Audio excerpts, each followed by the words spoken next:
Welcome to the Student Loan Planner podcast. Today I've got my fellow consultant Rob Burtman joining us for the show. How you doing, Rob? Hey everybody, yeah, doing well. How are you? Are you getting any sleep? Yeah, doing real well. I'm glad I kind of waited a couple weeks to record this post-election podcast, because like right after the election, like day of or day after, right? We still didn't know really exactly who won yet. Unless you're Nate Silver, right? He was saying on Twitter like he already knew basically Biden won, like once he could see how many mail ballots were outstanding. But we have a little more clarity now. So I thought we'd have some fun and talk about what President Biden might do to student loans and what impact that might have on our audience. So Rob, are you a political junkie at all or not really? Not until this year. I'm not apolitical, but I never really paid much attention to it. But obviously, it's been such a fascinating time. So I haven't been getting as much sleep. I haven't really been. I've listened to like 7 or 8 different political podcasts over the last few months. It's been fascinating for sure. I've always been fascinated by the process. So I actually have been following 538 for a long time. And I used to watch, like CNN horse race kind of stuff with the primaries ever since 2004. I mean, that's kind of the first time I remember really closely following things. And in 2008, I followed it even more closely. But I remember, the Howard Dean scream. I'm Yeah. old enough to remember that at least. Let's see. I remember the Obama Clinton face offs and the debates and, you're likable enough Hillary. And I remember, all those kind of key moments in history, right? In political history. I remember the Romney stuff, like in Iowa. I think one time he spent like an average of like $200 per voter to win Iowa, I think, in one of the contests. I don't know. It's real interesting stuff to follow the horse race and kind of make predictions. The first election that I voted in was the 2000 election, the Gore Bush election with the hanging chads. That was my first time I could vote. I think I was 20 at the time. And I was a sophomore in college. I was like, what the heck is going on? Florida, your home state, right? You were living there. And I'm sure it was all over the news there at the time. But the hanging chads and how long it was drawn out. And I just remember, actually what I remember the most is Saturday Night Live at the time. Will Ferrell was playing George Bush and they had Daryl Hammond playing Al Gore. And the skits that they came up with for the two of them throughout the debate stuff and like the post-election stuff was just absolutely hilarious. So I like the humor part of all that stuff as opposed to like the actual politics at the time. Well, I remember like Saturday Night Live with the Tina Fey, Sarah Palin impression. I feel like that really moved the dial quite a bit towards the Obama Biden ticket because I just remember so many people couldn't distinguish between Tina Fey and Sarah Palin in terms of, things they said. So while I can't see Russia from my house, I can read the websites out there and get some kind of ideas about what might happen. So it's 48-48 in the Senate. As we're recording this, they haven't called North Carolina and Alaska officially yet, but it's kind of presumed that those are pretty safe bets to go Republican. So then it would be 50-48, and the vice president has the deciding vote of controlling the Senate if it's a 50-50 tie. And so we've got 2 Georgia Senate seats coming up. That would be January 6th, which notably is after the student loan interest freeze expires, which is kind of interesting, right? Mm-hmm. And those 2 seats are going to decide who controls the Senate. If Democrats win both of them, they'll control the Senate. If they win one of them, they will not. That's really kind of an interesting situation. The reason I want to start off talking about just control of the Senate is because it will make a big difference on student loan policy in the next 2 years. So let's just so I did some research, Rob. You did research? That's hard to believe. I know. So, well, I'm just curious, kind of like, and this, this is just sort of to frame the discussion of like what might happen with student loan policy. But I looked up 2008, where President Obama ran against John McCain, and President Obama almost won Georgia then. It was like 49-47 back then in favor of McCain. And I think the Senate race was very similar, basically 49-47. And so that Senate race in Georgia went to a runoff. And the runoff election, so the Republican had a 2-point margin, which is basically what one of the candidates had, the one that wasn't running with 20 different candidates in the race. Ossoff versus, I think, Purdue or something like that. And anyways, the race margin in the runoff election was 57% for the Republican to 42% for the Democrat. So it's kind of really fascinating. I thought that the general election was a 2-point margin of victory for the Republican, goes to a runoff, and then that Republican won by 15%. So I think that based off of that, they're saying that, unless there's sort of a turnout miracle, it seems as if Republicans would have a very high chance of capturing one of those 2 seats. So that's why I think a lot of the national media has been almost kind of talking about a Republican Senate majority as a foregone conclusion, just because of those runoff numbers from back in 2008. Not guaranteed, of course, but it seems more likely than not that there will be a Republican Senate. And if there's not, then the arch progressive Senator Joe Manchin of West Virginia would be the deciding vote in the Senate. I'm making a joke. Joe Manchin is like the most unexpected senator in the Senate in terms of like how, his state voted 70% for Trump and 30% for Biden. And yet this guy still has a Senate seat as a Democrat, which is just kind of amazing. Hmm. I think in West Virginia, I looked at the map. There were no counties that were the Democratic majority, like no counties in West Virginia. It was all red counties. Yeah, and I met one of the smartest guys I knew at college was from West Virginia. He was a computer science whiz, really smart guy. And I'm sure there's lots of smart people in West Virginia. Most people in West Virginia, though, are not the PhD college educated types, right? It's white working class. That's why Trump won such a huge margin of victory, because that's his base. So if you think about Joe Manchin representing his state, he would be the 50th vote on any kind of student loan reform bills if the Democrats did retain the majority.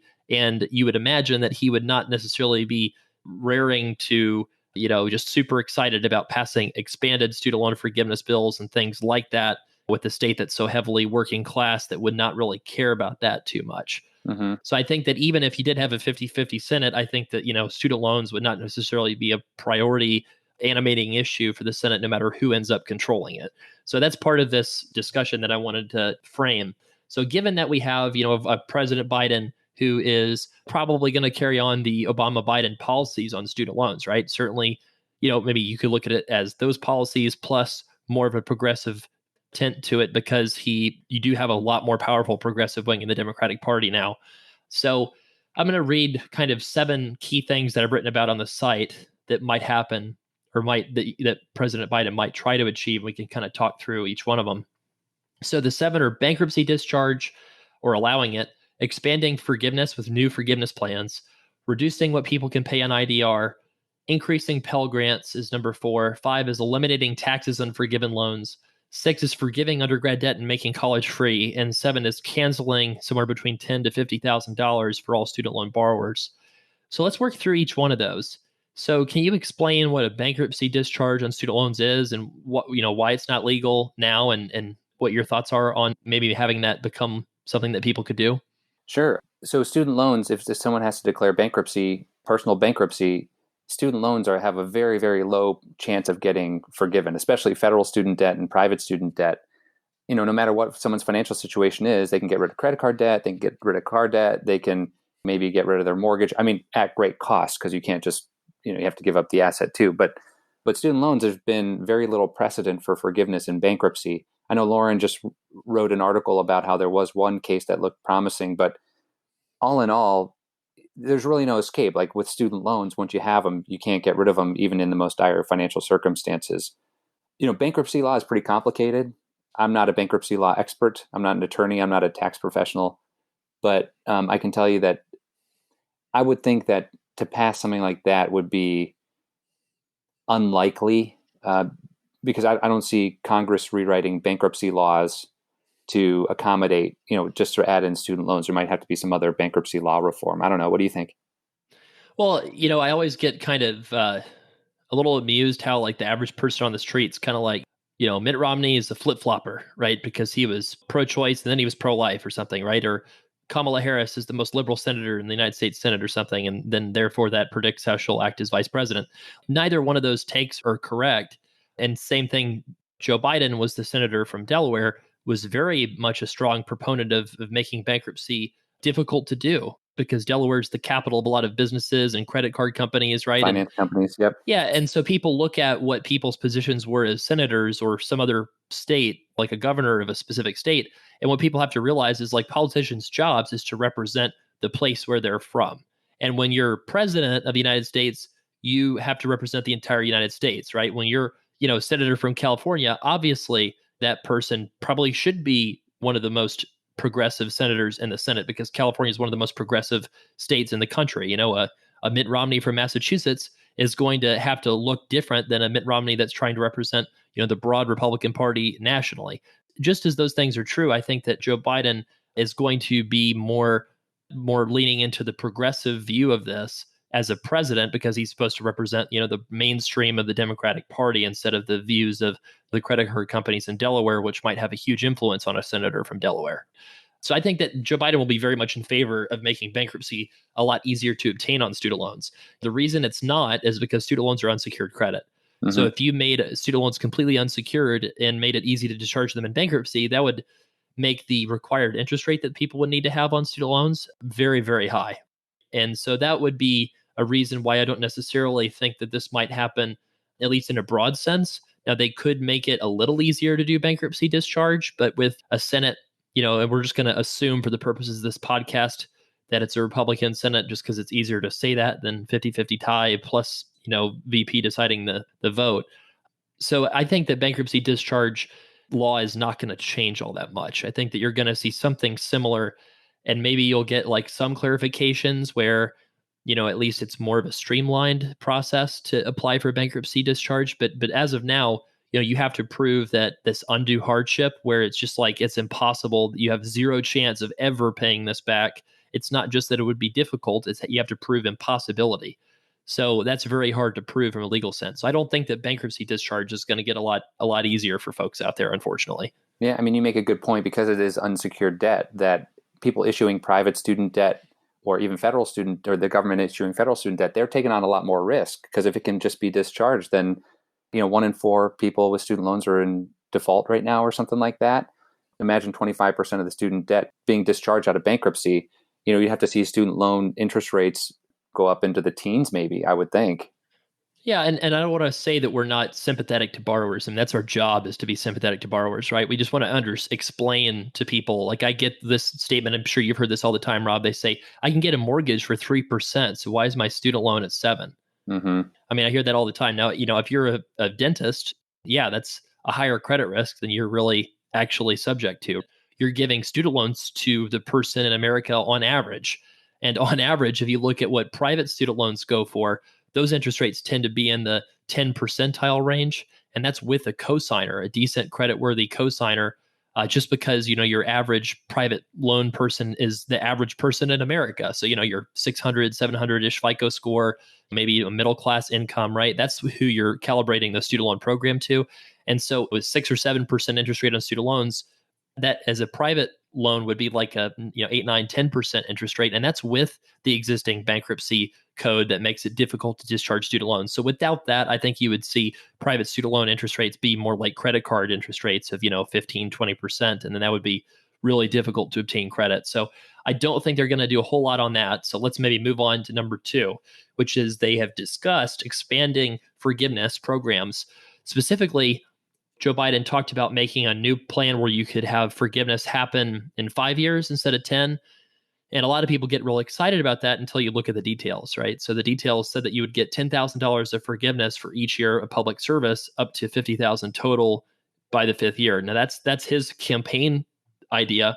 The Democrats in the Senate proposed basically having PSLF have a 50% forgiveness after 5 years, and then the other 50% gets forgiven at the 10-year mark. So theirs was more of a keep the existing PSLF in place, but make it so that you could get a lot forgiven after just 5 years instead of 10. So what do we think about those programs? I mean, do you think that those could potentially impact PSLF as is, or what are your thoughts on the chances that passes? I mean, to me, that could be really impactful because, if the average borrower has somewhere between $30,000 and $40,000, if they worked in public service for 3 or 4 years, they could be debt free with the $10,000 a year. The rub is that, okay, so we have the Republicans who, under the current political climate, they're not going to make any concessions to work with Democrats. And then Biden also has the progressive side, the AOC, Bernie Sanders, the people who are sort of the leaders of that movement, and Elizabeth Warren, they might be asking for more. So you have some people who want to do more than that, and you have some people who don't want to do any of that, trying to negotiate this type of forgiveness.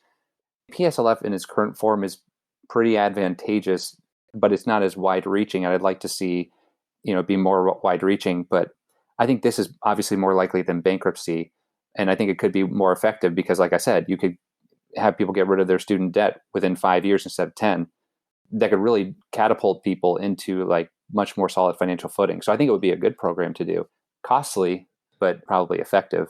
Yeah, and if you look at compromise, you can look at the PSLF program and it's going to start costing tens of billions of dollars a year fairly shortly Hmm. because the bills are going to finally start coming due because they didn't set money aside for this ahead of time. So all the money that has to be paid is going to start popping up kind of out of nowhere.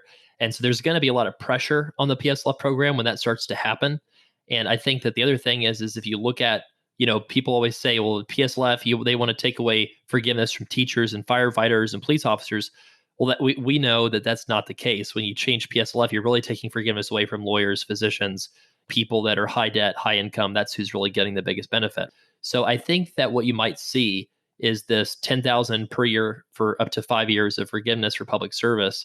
I think that that could end up becoming a compromise piece of legislation where they would replace the existing PSLF program that's unlimited forgiveness and do away with that and completely in favor of this, limited 50,000 total forgiveness. Now, obviously, we know that that would not affect current borrowers.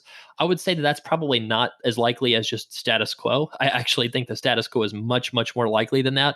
But, first of all, I think PSLF borrowers have to be feeling great after this election because static sort of divided government is great for the status quo, right? Hmm. I mean, you can talk about compromise, but in general, like there's not tons and tons of compromise anyway. When you have divided government and in this hyper partisan environment, there's kind of a honeymoon period right now where, if you look at some of the language from the Republicans that have accepted Biden's victory, they're saying, he deserves a cabinet as long as the people are not too radical and all these things. I mean, that's not exactly too honeymoonish, but, I mean, but at least it seems like people are willing to work together a little bit. And then, you kind of have a year where you might see things happen. And then the next year is all going to be focused on the election. It kind of seems like it's that way every year. Yeah. In new forgiveness programs, I think the only way you would see them happen is if Republicans agreed to something new in exchange for limiting or curtailing something that already exists. For sure. Over the last 4 years, there really haven't been any changes to student loans at all, aside from the payment freeze, which was a bipartisan agreement, which was extended by Trump through the end of the year. So that to me shows that, and just like we've talked about many times, but the history of student loan repayment, federal student loan repayment, has gotten more and more accommodative, no matter who's in office and who is in control of the Senate or the House. I agree with you that current borrowers are probably protected under the current rules, and it could only get better from here. But future borrowers might, like you said, they might have to use this as a negotiation. The Republicans might say, if you give up PSLF for new borrowers, then we'll give you this shorter term, less costly forgiveness. Yeah, we'll come back to that point in a second. So reducing IDR plan payments. So Biden campaigned on reducing payments from 10% of income to 5% of income for 20 years, presumably with no tax bomb. Now it seems like he might have meant for undergrads only because he never explicitly designed his plan for undergrads, grad students. He didn't have that level of detailed policy like maybe Secretary Hillary Clinton did when she was running for president, where everything was a lot more detailed, right? Hmm. What's the chance that that happens? I think it's unlikely. I think it's a starting point for the Biden administration to negotiate. But to me, this is by far the most costly part of the plan because you're cutting everyone's payments in half compared to pay or repay. And then you're also getting rid of the tax bomb, which for six-figure borrowers, I mean, the cost of paying back loans goes down to about a quarter or something like 20% or a quarter of what it would be compared to pay if you include the payments plus the tax bomb. And the other thing is that it doesn't really solve the problem because it doesn't make going to school free, but it makes the cost of going to school so infinitesimally small. I just think the cost of education would skyrocket if this went through under the current proposal, which I think is bad for everybody because it's bad for people who can't get access to the amount of federal loans that they need. And it also costs the government and the taxpayer a ton of money on the back end of it. It's ambitious. I think getting rid of the tax bomb alone is probably more likely than getting the 5% payment plus getting rid of the tax bomb. We will have to say that the pay and repay programs happen because of executive orders. Those Mm-hmm. executive orders happened because they couldn't agree on legislation to reauthorize the Higher Education Act, which is supposed to happen every 4 to 5 years, and we're 12 years overdue. It hasn't been updated since 2008, approximately. So you could see Biden coming out with a new executive order on IDR plans that maybe makes a new plan or tries to simplify existing plans. But I don't think that necessarily that would happen right away or be, I mean, I don't know. It's hard to predict that, but it would seem like the same Vice President Biden that was involved in the administration that passed repay, right? At the very end of the Obama Biden administration, they passed repay via executive order. Now, Mm-hmm. you could say one reason they did that was to get everyone access to a cheaper plan. But another thing they did in that plan was they made it that so that you could not file taxes separately and pay less money. Now, why did they do that? Right? Why did they also ask for 25 years until forgiveness instead of 20? The reason they did that is because I think that they knew that high income people were paying a lot less on their loans and they don't necessarily want that, Mm-hmm. right? So I do actually think that that kind of campaign proposal is something that is really targeted at getting votes from people that are going to undergraduate programs. I don't think that they necessarily want to drastically cut the amount that graduate school professionals pay on their loans. So that would be something that I would not anticipate changes that would make people go to for forgiveness just way more than they already are. Mm-hmm. I don't think that that's going to change too much, but I could be wrong. So number 4 is increasing Pell Grants. This is kind of a big deal because it would be really expensive because they campaign on doubling the available Pell Grants for school. I mean, some of the education proposals were a little duplicative though, because they also talked about making college free for undergrads that went to public universities. So we'll talk about that in a second. But increasing Pell Grants, I don't know, Rob, this is maybe the one that we're less highly experts in, but it seems to me like that wouldn't necessarily happen to that degree with the Republican Senate. Yeah, it's hard to know. I mean, one of the most important things when people are talking about racial and social equity is access to education, access to affordable, high quality education. And like, for example, in the Biden-Harris plan, they're also talking about universal pre-K for 3 and 4-year-olds too, because high quality early childhood education can help close the gap on everything. I think that expanding Pell Grants would be sort of an easy win for people who don't have the means to send their kids to college without taking out loans. It would be a win for people who have a lot of working class or lower income families in their constituency that they could say, hey, we're providing access to education more readily available. That could be something that could be thrown in. I don't see it as like a flag in the ground sort of piece of the legislation for student loan reform, but I do see it as something that could be thrown in. Sure. And 5 is limiting taxes on forgiven loans. So, obviously you have to pay income taxes on forgiven debt if you're going through a private sector route towards 20 or 25-year forgiveness. Now, I actually had a conversation with a Republican member of the House of Representatives about this. And I asked him, one, how aware are you of this problem that's developing? And two, is there any chance that you think Congress will do anything about it in the next few years? And his response was essentially, we know that it exists and the environment is very partisan and it's difficult to do much of anything in a highly partisan environment where everyone's jockeying for position. And I'm sure he had more to say that he wouldn't be able to say because, who knows, there's somebody with a tape recorder there, right? But I thought that was really interesting because essentially what they're saying is it's a bargaining chip. They didn't address this in the prior legislation because they know that having student loan forgiveness be taxed, that's a wonderful thing to be able to get rid of by somebody at some point, right? So if you're a Republican, you have power, you get rid of it. Well, that's really makes you really popular. Alternatively, if you're not in power and the Democrats are trying to make student loan forgiveness more generous or cancel student debt, well, maybe you trade that for something else that you want to get, maybe even on another issue entirely. So that's the kind of way I view that. I think maybe they could try to influence the IRS to issue a ruling that says it's not taxed, but I think that that's highly unlikely without legislation, right? I don't think that the Biden administration really has that much power over the IRS, which kind of is a little bit more independent than a lot of governmental agencies. Right. And over the next 4 years, even 4 years from now, there's not going to be a big wave of the taxable loan forgiveness just because the income driven plans haven't been around for all that long, right? Not long enough to get there. They might write it into a new plan if they come up with a new repayment plan. I don't know if this is going to happen over the next 4 years. This could be something that we don't really get to until 2028 or 2032 when we get those first waves of taxable forgiveness coming in. Absolutely. So, number 6, forgiving undergrad debt and making college free for all 4-year public universities and community colleges. This is kind of a fun one to me because no matter which way you cut it, they drastically understated the cost of this when they were campaigning. College is expensive, right? People Mm-hmm. saving their 529s for over a decade to send their kid to college. And President Biden set on the trail something in the order of, well, we can make college free for $150 billion, over 10 years. And then his team immediately came out and said, no, that's actually incorrect. It would be $300 billion over 10 years. And if you made public college free without any kind of regulation or limitations, then we know that it would probably be $1 trillion over 10 years because they would adjust the pricing accordingly, right? So I think that is completely unlikely to happen regardless of what happens in this Georgia Senate election. I think that at the very most, you would take that desire and see that proliferate in other parts of the things he wants to do, like increasing Pell Grants, for example. That might be a way that you could address that desire.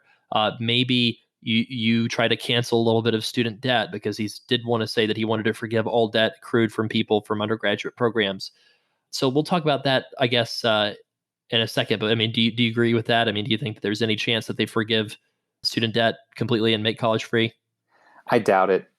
There are pluses and minuses, right? Again, going to the colleges and universities, part of the reason that some of maybe the Ivy League schools or like a Stanford or schools that can increase their tuition at a faster clip is because there's always going to be a subset of wealthy families that can afford to send their kids to school wherever they want to go. And so, you have the higher academic institutions being able to increase their tuition at a faster pace than maybe a state school in Ohio or something like that, or Florida, like where the states that you and I grew up in. This would be extremely costly. You don't want to give colleges and universities the incentive to all of a sudden jack up their tuition because it's free, the government's covering it, and so we can charge whatever we want. I think that sends the wrong message, especially when, a lot of these colleges and universities, the major ones, have multi-billion-dollar endowment funds that there's not even using to give people a break during COVID. So I think that could send the wrong message, and it would be, like you said, extremely costly to do that. So I think that's unlikely too. What I would like to see is for families who maybe a certain income threshold or below, that they would have access for reduced or discounted or free college to some extent, because then you're leveling the playing field and giving access to people who weren't fortunate enough to have a family that has the means to send them wherever their kids want, but have the work ethic, have the intelligence and the drive, or maybe they just need the opportunity to get there. Well, I mean, like with the Black Lives Matter movement and so much discussion of the racial wealth gap and, stuff that we've talked about in this show, like I wonder if that opens the door for more just direct conversations about these inequalities. I mean, kind of when you're increasing Pell Grants, you're kind of beating around the bush about what the real need is, right? Right. Black families far more likely to have to take out high cost private student loans that hold them back even more towards retirement, achieving financial goals, being debt free. And to be honest, I mean, I've kind of discussed this on Twitter a little bit. For the payment and interest freeze that they've done, you could take a fraction of that and put it towards closing the racial wealth gap for communities of color that are student loan borrowers.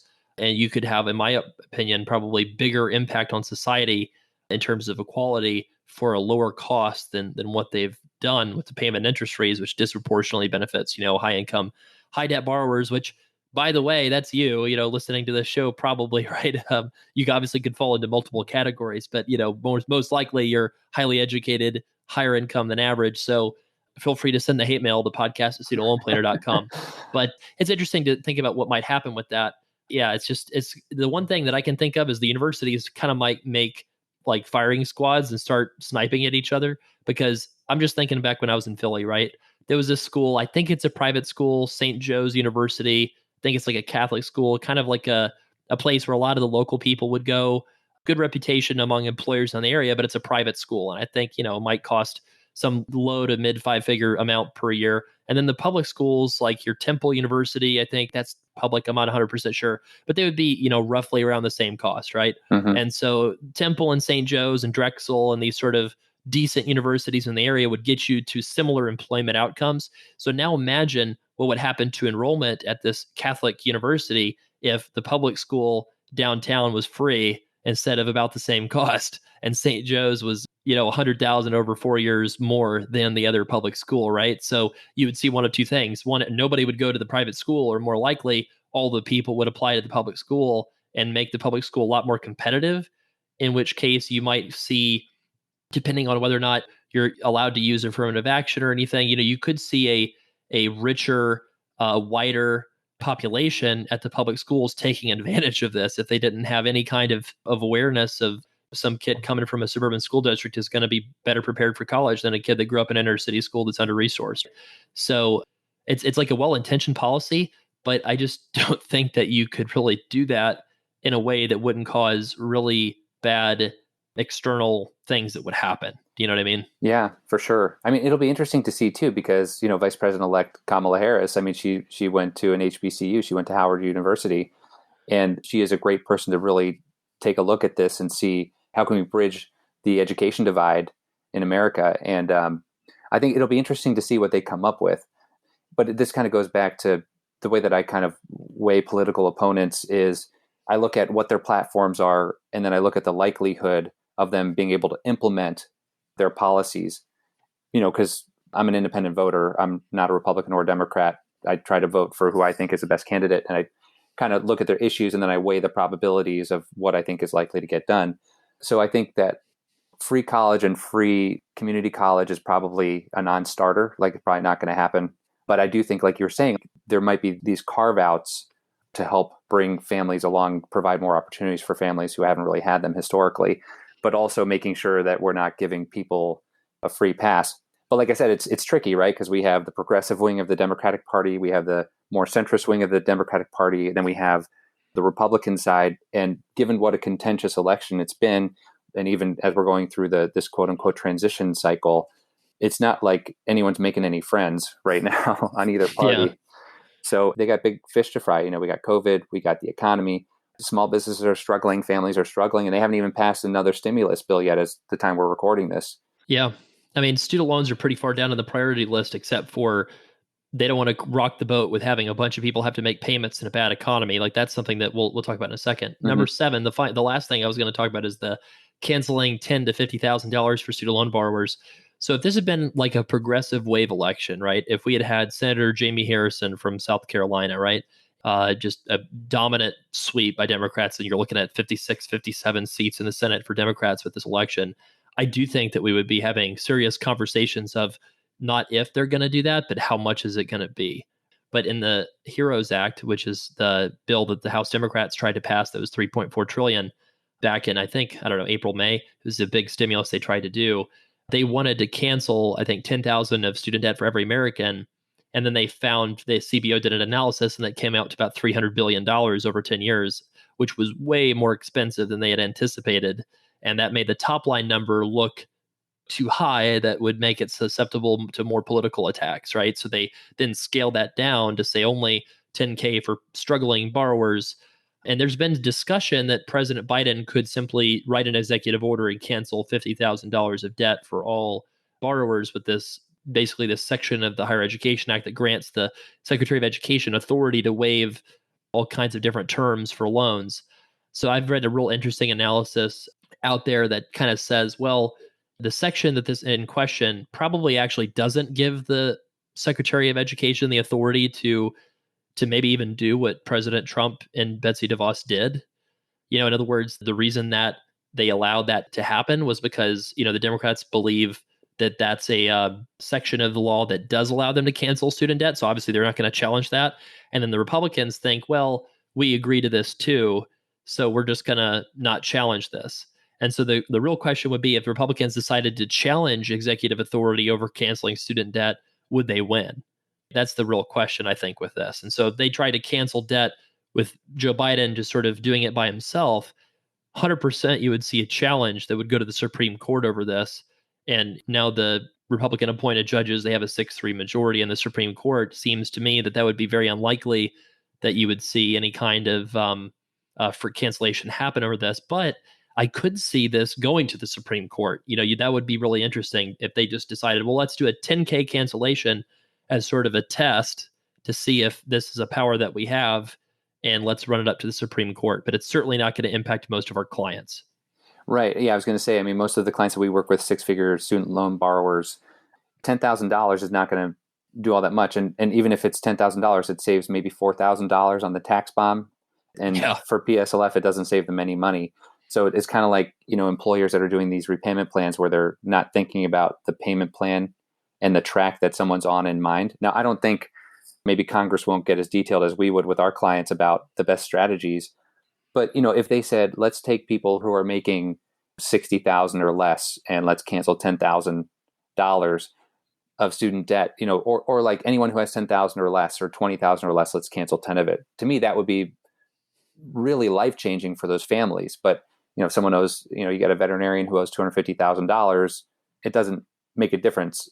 Like you said, if we did have the quote unquote blue wave that might have happened, that you would see the progressive wing of the Democratic Party really pushing for that 50,000 mark and maybe beyond.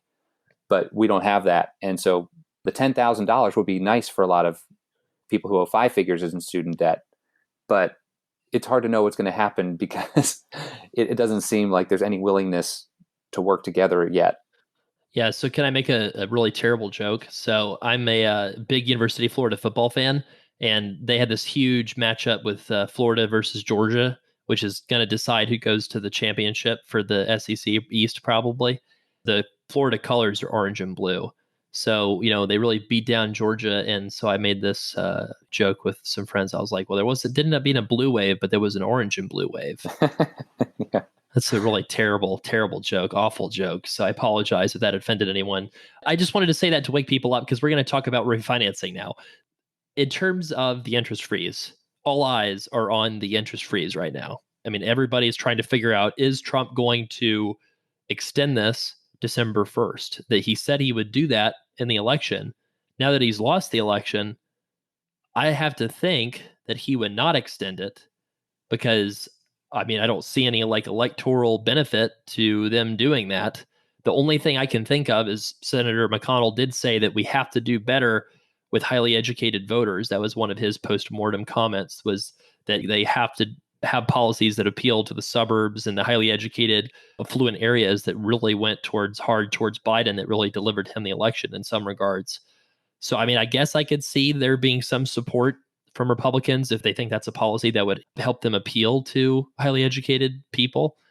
But I don't know. I guess my kind of base case right now is that Trump would allow it to expire and then President Biden might try to get it started up again. What do you think about that? Right. So if it ends on December 31st, the first payments aren't due till the end of January, right?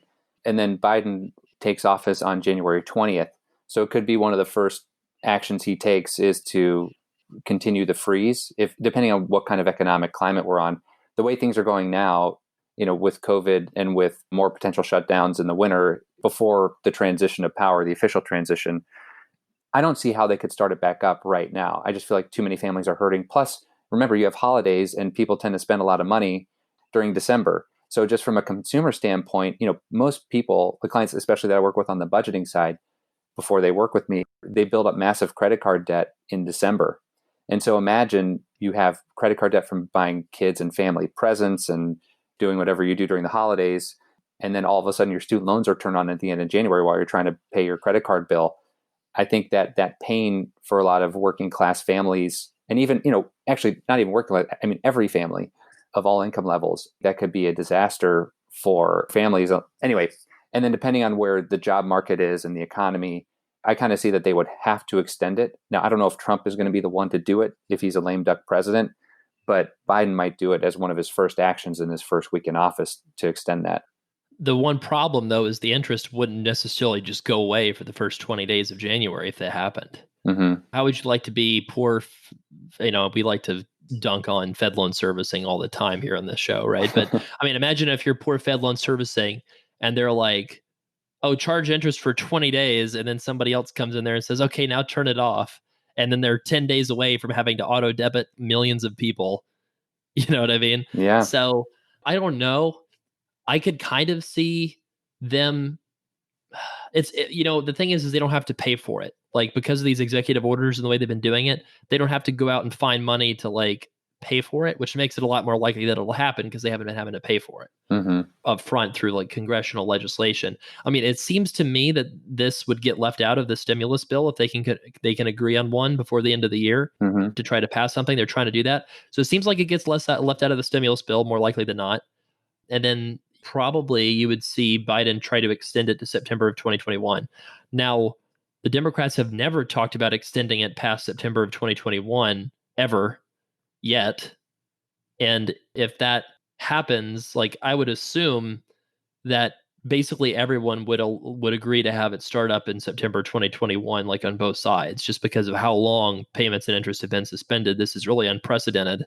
And if we have a vaccine, Pfizer announced they have an effective vaccine. If people have mostly taken that, I mean, that could be September 2021. That could be a kickoff of discussing the Higher Education Act. I mean, they really could use that interest and payment starting again to be this big kickoff point to discussing that. And that's what they tried to do this past go round with Lamar Alexander being the outgoing chairman of the, Higher Education Committee or the Higher Education Committee in the Senate. He tried to do that. He basically tried to put forward a very much a policy that I think might happen if you have a compromise with Biden and the Republicans in the Senate. Basically said repay for everyone. That's the only plan. And then the standard tenure plan is the other plan. And that's it. That was their plan. And then he had a lot of pushback on people that were filing separately for taxes, doing pay. And they said, okay, we'll let everybody keep the plan. And they already have if they like it, which makes sense to me because that was a big flashpoint over the ACA, right? You can keep your plan if you like it. And then that didn't end up being the case, and Republicans called foul on that. So I would imagine any kind of change they did with student loans would probably try to allow that to continue, just because they probably want to avoid getting blame if somebody's payments go way up. No, I mean, I would think that they would include this in the next stimulus package, the continuation of the payment freeze, just because they did in the CARES Act. To me, it's like a slam dunk to status quo. Now, there were a lot of incumbents who got reelected, and so they don't have to worry in the Senate. At least they don't have to worry about it for another 6 years. But I think it would go a long way if they did actually officially put it in the stimulus package. I don't know. Was it in the Democrats' version of the HEROES Act of the stimulus package? It was, but see, I don't know. I would take the other side. I don't think the Republicans want to include it. I think they want people to start paying again. That's just my theory. But I think they kind of want it to start back up again. And that's why Trump did it for 3 months, because I think he wanted to leave himself a window. If he did lose, go ahead and extend it in the extension, because Republicans don't support it really that much anyway. I think the Republicans probably didn't want to do it in the first place, but they just did it because going into election, starting payments and interest on student loans for 43 million people is suicidal, like electorally. For sure. Right. So I think that's the real reason why they did it. And I don't think they necessarily want to keep it going.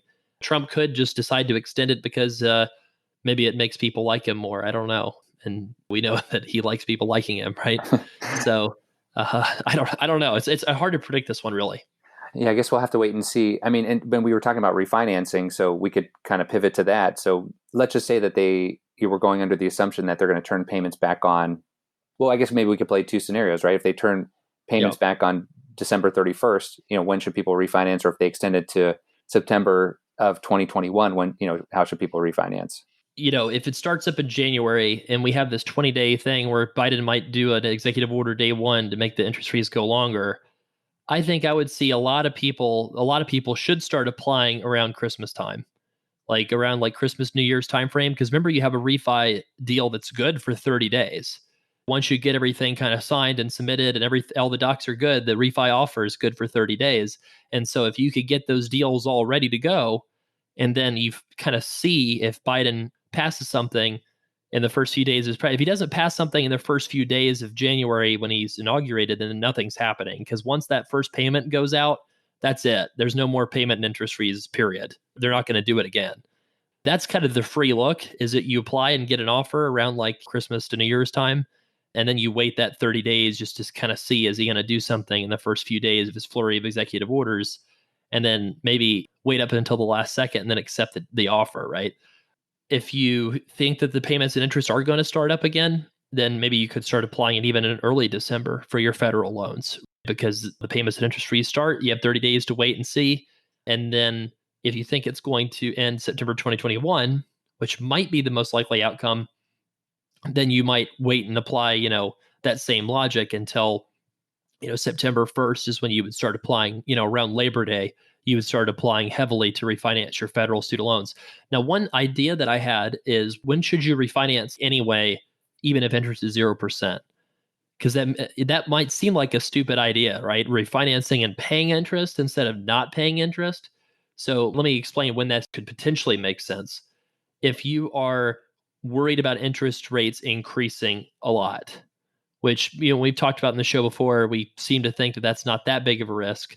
But if you were worried about interest rates increasing, if you thought interest rates were going to be 0.5% higher, in September, you might want to consider refinancing in the next few months if you're going to pay your loans back over 20 years.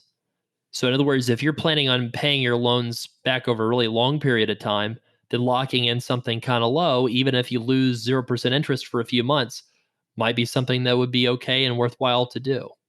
And if you're planning to pay your loans off over a relatively short period of time, then it really doesn't matter too much if you had a little bit higher rate offered to you because you waited, because the interest is all being paid over a relatively short period of time.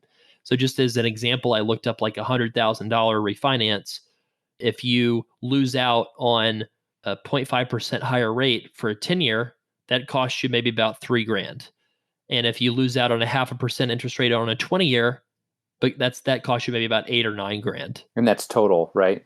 Yeah, well, that's a total interest cost, and then you have to take the 0% versus what you'd get after refinancing and look at the total cost over those few months. So, in other words, from a perspective of if you're planning to pay it back over 20 years, you could make an argument that it's not that big of a deal if you refinance your federal loans a little early and give up a few months of that 0% interest on the federal loans. Particularly if you saw interest rates really go up. I mean, that's something that could really happen is you get a vaccine, everybody loves divided government. The stock market stays about where it's at. People start buying cruises like they're spring break kids again. And, and that all happened. I mean, the 10-year treasury, the 10-year government bond jumped hugely the other day when the market went up because of the vaccine discovery. The 10-year interest rate went up to about 1%. Well, it was down at like 0.7. I mean, that's like a 0.3 kind of increase over a relatively short amount of time. So, we're getting kind of technical here. For most of our readers, they just want to hear what should we do, right? So, I think if you're planning on paying back your loans in the time that we tell people to, which is like 5 to 10 years, you probably can wait. You can probably wait on refinancing your federal loans. If you're planning on paying your loans back over a really long period of time, you might want to not wait too long. Certainly December, January, February would be a reasonable time to refinance if you're wanting to stretch it out over a really long period of time. That's basically my thought process. Yeah, and I would just add another layer that if your job is at all at risk, if there's another shutdown, then do not refinance. Of course, yeah. And so if you have predictability around your income and your job prospects, whether we have another shutdown or not, then refinancing could be a good way to go about in the strategy that you're talking about. Yeah, obviously, the shorter the amount of time you're paying off the loan or planning to pay off the loan, the less of an impact the interest rate has. Sure. But yeah, just keep in mind your income variability and your prospects. Of course. And the thing I've seen is like our medical professionals, listeners, they're rock solid. Mm-hmm. I mean, my wife had a 30% cut to her income. She lost her 401k match, and all that's come back now. And so if we look at just anecdotally the emails that I get, dentists, all these people, like incomes wise, things are fine. Like in terms of job stability. Now, I don't think we've seen a ton of hiring yet. I don't think we've seen like gangbusters, like everybody's looking for new medical professionals all over the place, pushing up wages. Like we're not seeing that kind of activity yet. Mm-hmm. But I think that there's a very low chance that anybody in the medical world has any reason to worry. Probably the legal world too. Lawyers have been telling me a lot of good stuff about what's going on with their incomes. Yeah. People in economically sensitive areas, business folks, that kind of stuff would be the people that I'd be a little bit most careful about. And also refinancing private loans. These are the lowest rates that I think we'll see. Yeah, take advantage of that now. Pretty much ever. So, studentloanplanner.com/refi, lock something in. And if you've already locked something in, lock something else in, because the rates are so low that virtually everybody that's applying to refinance is finding something better from one of our partners. So you get the cash bonuses. There's all kinds of benefits to getting lower interest rates when you get paid to refinance instead of having to pay like you do when you do a mortgage refinance. So definitely take advantage of that. And consults, people are getting plans now. I think a lot of people must, based off of our booking data, we're just waiting to see who won the election to decide to get that plan in place. People's need of having a plan for just psychologically dealing with the burden of their loans and the anxiety that debt causes, that's something that kind of exists, it seems like, no matter what is going on in Washington. Would you say that's the case, Rob? Oh, yeah. I mean, we've had pretty steady bookings. The clarity piece, I mean, it's nice to know that you're on the optimal plan, but just the clarity piece, it seems to be very powerful for people in this world of uncertainty, which is becoming more and more certain with the Pfizer vaccine trial, and now the election's behind us, and there's more certainty, and which helps people stress and anxiety, no matter what side you're on. And I always tell people, like, it's never too early and it's never too late. As soon as you know what your job prospects look like once you graduate, like, get it, sign up to get a plan from us. If you feel like, it's too late for me, or I haven't done anything with this for 10 years, well, now's the time. Yeah, the only lull we ever really have seems to be February and March, just because that's kind of in between people finding out they have to pay their loans and people graduating in May and June, July.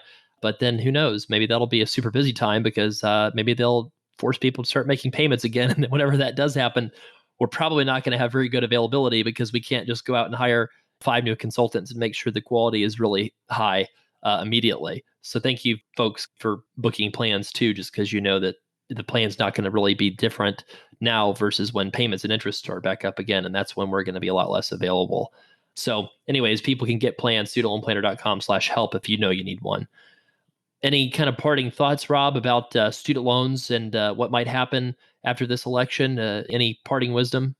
I don't know. I just think with how polarizing everything is these days, I think student loan is not going to be a high priority over the next few months as the Biden administration gets started after being inaugurated. There's a lot of other pressing issues. So it might be status quo for a long time. And it might even be status quo until, we're leading up to the 2022 midterm election. But there are things that could happen. And no matter what, it's always good to know what your plan is now. What's the best plan for you now? And then if anything else comes in, if you're tuning into the podcast, if you're on our email list, like, you'll be up to date on everything that's happening. Yeah, you can always make changes, right? Something happens unexpected and then you can always pivot and change the plan. But it seems like the more things are predicted to change, the more they stay the same. And like I said, divided government is going to be a very powerful influence for the status quo because we did not get a mandate really. Well, there was obviously a mandate in the election, but it wasn't like a very strong go do all these progressive policies mandate because voters sent back at least a very closely divided Senate. And then, Democrats lost some seats in the House. There's all this finger pointing going on between progressives and centrists there as to whether or not the Green New Deal should be a big part of a campaign push and free public college and those kind of things, or if that's something that, like I think Governor Gretchen Whitmer was saying, Democrats should focus on dinner table issues, right? For the, in other words, be a little bit more centrist and will win broad majorities kind of thing. So we'll see what happens. Just all this stuff, all this different things, maybe a little anxiety inducing to look at it and try to predict how it's going to affect your wallet, but we've got you covered, right, Rob? For sure. Cool. Well, thank you everyone for listening. If you have any questions that you'd like to ask of me or any of our consultants, studentloanplanner.com/voicemail, and you can record a quick little 10, 30 second, 60-second kind of question that we'll maybe talk about on the air. And thank you so much for listening to the show. Reach out if you got any questions, folks.